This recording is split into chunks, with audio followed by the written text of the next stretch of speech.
Welcome, everyone. I'm excited to welcome you to this first episode of the Sunflower Podcast, a podcast exploring children's palliative care around the world. Sunflower Podcast brings curiosity, humor, and reflection to the world of children's palliative care. We're going to explore the joys and challenges of working in this incredible field. So whether you're a nurse, physician, social worker, counselor, or another type of health worker, or just someone who's interested in learning more about children's palliative care, then this podcast is for you.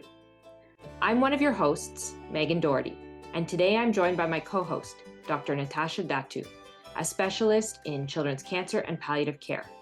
Natasha works at Canuck Children's Hospice in Vancouver, Canada, and she's going to tell us more about her work in palliative care today. So let's get started.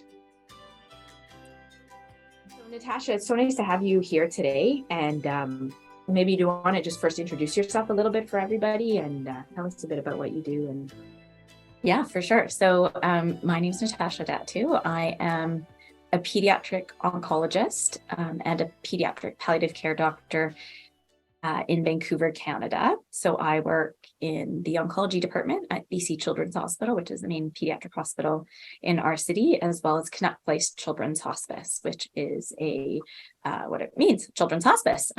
So I spend my time half in oncology and half in pediatric palliative care. Awesome. And it's so great to have you with us. And I know that one of the really interesting things about palliative care is that it's a bit more holistic, you were saying to me, and just kind of how we can really broadly help kids out. Do you want to tell us a little bit more about kind of how that happens as a team in palliative care and what you see? Yeah, for sure. So maybe I'll start with kind of how I got into palliative care, because I think that sort of describes a little bit of the magic of palliative care. And so I moved from Ontario, which is a province in Canada, to British Columbia, which is another province, to do my pediatric oncology fellowship training.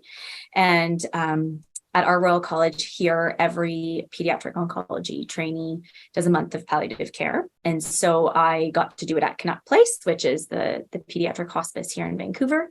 The first day that I walked into the hospice, I sort of fell in love with the team and the environment and the approach that they had to caring for children and families. So it was pretty special. I then went on to finish my oncology fellowship, and I finagled my way in to do a second training fellowship in palliative care, because I think it's an area of medicine that not a lot of people really understand, but it's an area of medicine that I think can help almost any child or family living with serious illness. So I think that some of the amazing things about palliative care are that it really can support a holistic, individualized approach to care for any child who's living with a serious illness. And I think that one of the key pieces is living with. So I think that palliative care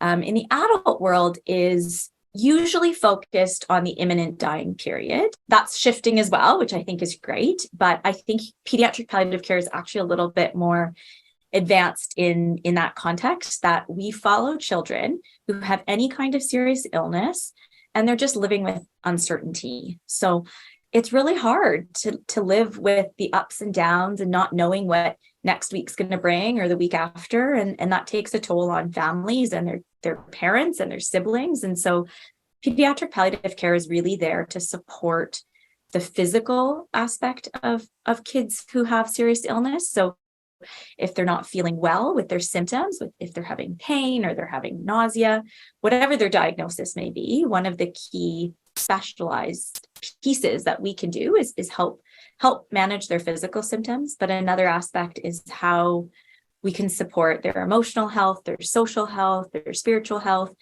and their families. So one of the things that I noticed really when I walked into the hospice was it was actually a very fun place to be.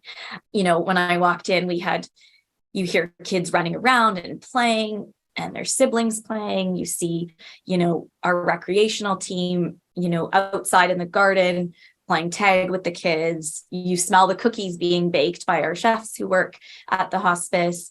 It's really actually an uplifting place because the goal is to help kids and their families live as long as possible and as best as possible. So, yeah, I think that's one of the key pieces that drew me into pediatric palliative care. And I hope people gain from hopefully listening to this is that it's actually not as sad of a specialty as people always think of. It's of course sad. I think there is crying and there's tears, and there's a lot of emotional pieces that are hard, but I think that families never have to be alone in that. And I think that's also quite rewarding. But in general, it's a very bright area of medicine, which is something that is not what you would think of, I think. Yeah, it is really special. And, we're both honored to be working in this field, myself also. Tell me some of the really neat and special things you've seen that Canuck Place and the team has been able to do for some of the patients that you work with.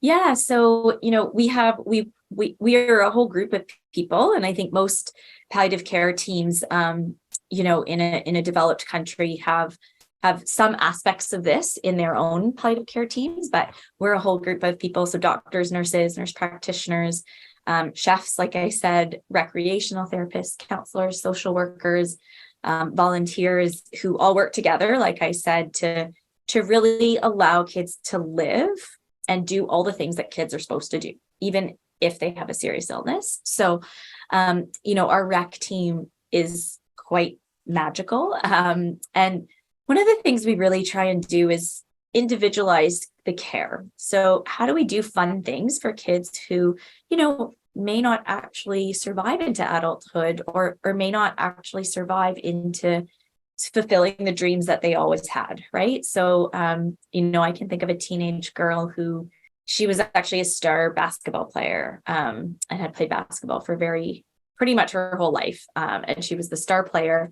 on her school team. And she unfortunately got very severe metastatic bone cancer. And she went through all sorts of treatment. She had an amputation. She had all sorts of chemo, and unfortunately had a relapse, and she was getting quite sick quite quickly. And our rec team, reached out to her and said, what could you do if you could choose one thing that you wanted to do? And she said that she'd always wanted to go skydiving. And so to her parents, I think, dismay, we were magically able to make that happen. And how that works, you'd have to ask our rec team, but we were able to take her to a field where they do skydiving. There was a specialized coach who went up with her. They had a special kind of equipment that would, allow her to feel more supported and safe. The docs were able to order her some extra pain medication so she would be comfortable through the whole event. And actually, she really did skydive. She jumped out of a plane with an instructor, and the whole thing was on video. And she actually enjoyed it so much, she asked to do it again. So she got to skydive twice before she actually passed away. And, I think her family appreciated that there was a group of people whose job was really to focus on what she wanted to do, not just her illness, and who she was as a person and what were her hopes and dreams. So that always sticks with me as kind of a magical thing that we were able to make happen. And that's really what palliative care is how do we make kids' dreams happen even when they're not feeling well. Well, that sounds so amazing. So wonderful that you could make that happen for her. What about some of the littler things, so maybe some of the younger kids, they don't have such a big activity they want to do, but I know that the team makes a lot of small wishes happen. Yeah, for sure. Yeah. I think one of the things that, we do is we take, if kids are staying at the hospice or they're at home, we go on outings quite a bit just to, the local things that, a child who doesn't have a serious illness or a sibling who's not living with a brother or sister with serious illness could do on the weekend with their family. So I think that's a huge piece is, when you're a sibling who's living with a medically complex brother or sister, a lot of time is often taken away from you. The things that I think is, not as dramatic or spectacular, but is really incredible is there's been a few times where we what we do is we ask the sibling, like, what do you want to do with your brother or sister? And one of the things that one brother or sister said is they wanted to see horses. So I don't know if the sicker child wanted to, but the siblings really wanted to see horses. And so they were staying. There was a family who was staying at the hospice. They traveled from Victoria and they had some appointments at the hospital. So they were staying with us. It was a child who had a chronic complex illness, and they were progressing, and they were staying with us for appointments, and also, so we could see them in person again. We've been following them when they were at home, and our rec team, may have some, I don't know, magical connections. I showed up at the hospice and there was 3 ponies in our garden and I have no idea how they got there, but it was wild. And the siblings were running around and taking photos, and, the child who was sick, he'd had a brain tumor for a long time and had deficits related to that. And he wasn't feeling well that day, but I was just talking to the photographer who was there taking some photos, and she said she magically got him to smile a couple times when he was close to the pony and when he was watching his siblings have fun. So, again, that's a big thing, but, taking families to the aquarium or taking, siblings out to the mall. Actually, we do a lot of outings just to the mall when, younger kids just want to go out and walk around with their families. So that's, a lot of the things that we can do are really just supporting moms and dads take their healthier children out, because we can take a nurse to the mall, or we can take a nurse to the aquarium or the zoo with them, so they can actually focus on the whole family. So those are some of the things that I think really bring joy, I think, to families and children, and I think are not able to be supported by the main medical system, right? Mm-hmm. That's not things that as doctors we train to think about doing. So I think we're pretty privileged, like you say. Yeah, it sounds like you get to write prescriptions for ponies, which is, is kind of a fun idea. And how have you seen, like we talked about all these really enhancing experiences that you can facilitate through palliative care. How do you think, what have you seen in the children after these experiences? Like, how does this kind of change how they're coping or how they're feeling? I think it's kind of magical, because kids are really just meant to be kids, right?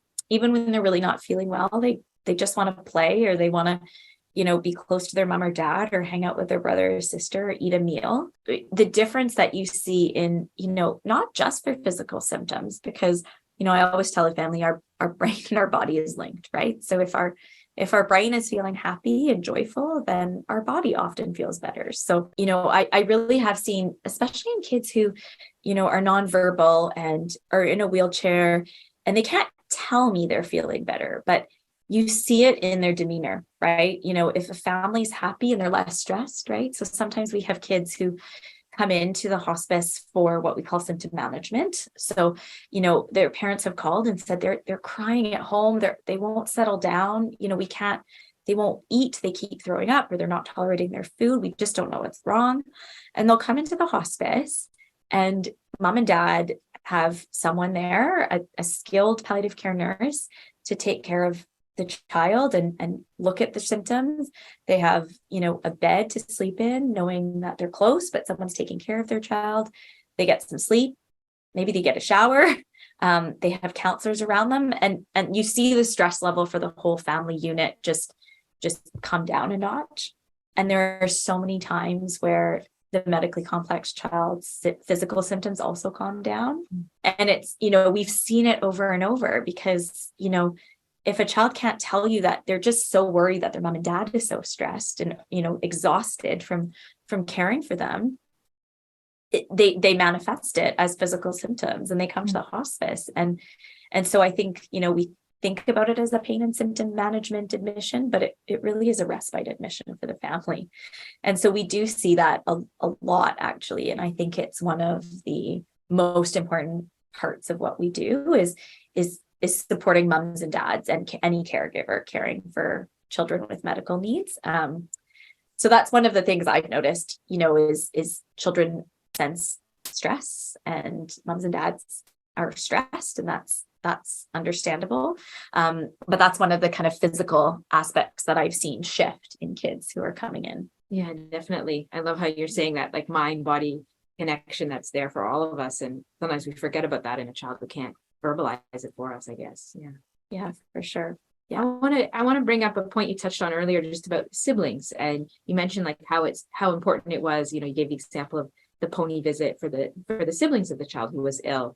What have been your experiences? Like, what do siblings need when they have a seriously ill brother or sister? What helps them? Yeah, I think siblings take on so much of the family unit, and it depends on how old the siblings are, but I think the commonality is they love their brother or sister, but they also love their mom and dad, and sometimes they don't really understand why their mom and dad is always gone or at the hospital. And so I think I've learned so much from my colleagues who are either play therapists or counselors, and actually thinking about the sibling as, a huge part of the family unit. I think they just want to feel included, and they want to feel loved and supported by their mom and dad. And they also often want to help, right? Like, they want to be part of what's going on with their brother or sister. So, it's really nice sometimes when kids come to the hospice and their siblings come and they are all able to participate in an activity together. Mm-hmm. Like, for example, just this past Easter, we had an Easter egg decorating chocolate egg, event with families and children. And we had this, person who makes chocolates come in, and, we just have these like photos and videos of this huge round table. And, so many of our medically complex kids who are in their wheelchairs at the table, and their brothers or sisters are, they're decorating together. They're decorating one egg, and they're helping, and I remember thinking that day, like, that's what siblings need, right? That's what they need. They just want to feel part of everything that's happening and play with their sibling. So to be able to do that, and, and that's like pretty simple when we think about it, but having, a facility that's accessible, right? Like having a table that's high enough for a wheelchair, but also for the siblings to sit at the same level so they can actually decorate an Easter egg together is not always possible in families' homes, right? They're not all adapted. And so actually the physical space to just allow siblings to sit at the same level as their brother or sister's wheelchair, and the parents to feel safe that there's a nurse nearby so they can actually really just participate in the activity is, I think, what palliative care can help support siblings in, and what their needs are just in terms of feeling connected to their sibling or family unit. Well, I want to thank you so much for sharing with us today. It's been a great launch to our podcast, and we'll hope to have you back on the show in the future.